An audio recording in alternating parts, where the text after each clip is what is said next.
আসসালামু আলাইকুম। যারা ভাবতেছেন, ওয়ালাইকুম আসসালাম। বিরক্ত করলাম না তো? না না না, কোনো অসুবিধা নেই। এইটা মডেল কত গাড়ির?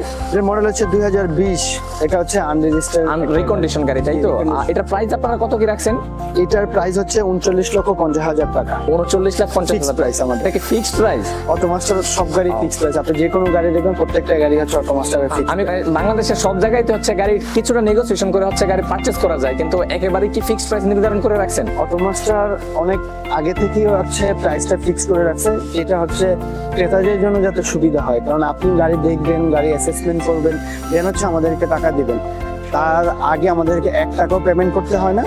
আমরা যেটা আপনাকে আশ্বস্ত করে থাকি, যে কোনো গাড়িতে রিকন্ডিশন বা ইউজ গাড়িতে হেডলাইট, গাড়ি chassis, light, gear box, engine, all everything, tyre, papers, all everything আমরা কাস্টমারকে যে আপনাদেরকে ভালোভাবে সবকিছু বুঝিয়ে দেওয়ার চেষ্টা করি, কারণ আপনাদেরও সময় বাঁচে। কারণ আপনি এই গাড়িটা যদি আমি 42 লক্ষ টাকা দাম চাই, এমনও তো হতে পারে যে আপনি এই গাড়িটি 41 লক্ষ টাকা দিয়ে কিনে নিয়ে গিয়েছেন, তাহলে কিন্তু আপনি 39, 50 আর 41 1.5 লক্ষ টাকা কিন্তু ঠকে গিয়েছে।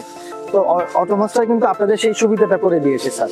মানে আদৌ কি গাড়ি ফিক্সড প্রাইসে সেল হয়, বা ফিক্সড প্রাইসে গাড়ি কিনলে কি আমরা আদৌ লাভবান হচ্ছি? এই যে একটা কথা বললাম যে কিভাবে লাভবান হচ্ছেন, আমি তো এটা 39-50 দিয়েছি। আমি যদি এই গাড়ির দাম চাই হচ্ছে 42 লাখ টাকা, নেগোসিয়েশনের সিস্টেম আছে, বেশি চাইলে আপনি আমাকে কিছু বলতে পারবেন না। আচ্ছা আচ্ছা। আর আপনি তো আমাকে ডিরেক্ট টাকা দিচ্ছেন না, আপনি তো মার্কেট জাজ করবেন, দেন হচ্ছে আমাকে টাকা দিবেন যে কোনো গাড়ির ক্ষেত্রে। আচ্ছা। সেটা তো আমরা একটা মানে করতেছি, আমি আপনাকে বলতেছি।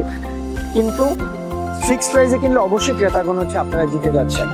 ও, যাই হোক, সিস্টেমটা আমার কাছে পার্সোনালি খুব ভালো লাগছে। আমার কাছে মনে হচ্ছে যে ফিক্সড প্রাইসে গাড়ি কিনলে আসলেই কাস্টমাররা জিততেছে, কারণ হচ্ছে সময় বাঁচতেছে, প্লাস হচ্ছে আরেকটা জিনিস দেখেন, ধরেন আপনি ভাবতেছেন এই গাড়িটা আমি হয়তো বা 38 লাখ টাকা নিতে পারবো। এখন আপনি আছেন 300 কিলোমিটার দূরে, আপনি শোরুমে আসলেন, আপনাকে শোরুম বললো যে না, এটা আপনি 40 লাখ টাকার নিচে নিতে পারবেন না, তাহলে আপনার আশাটা তো বেড়ে।